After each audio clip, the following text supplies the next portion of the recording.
It's the Line Makers on Sporting News.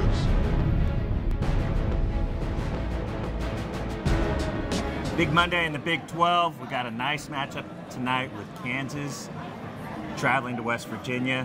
And Rick, we talked earlier about Kansas being very good. We got them rated high, one of the highest teams in the country. West Virginia down, not as good, but this is a spot where perhaps Kansas, they don't match up very well against teams that are mediocre. They seem to play to their level of competition, and they do find ways to win. They pulled out a really tough game against Kansas State the other night, and the place was rocking, and they still found a way to win 59-55. We're looking at Kansas being about a 9-point favorite in this spot, and Micah, I grew up back east. I've been to Morgantown. I've been to this arena.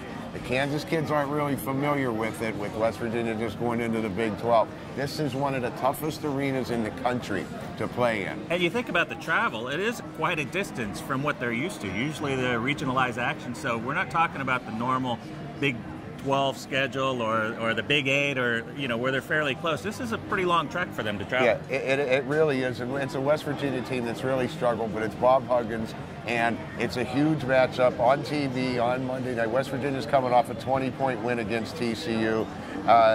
They have a road game. The time of our filming, they do play at Oklahoma State before this game, but they haven't fared well on the road.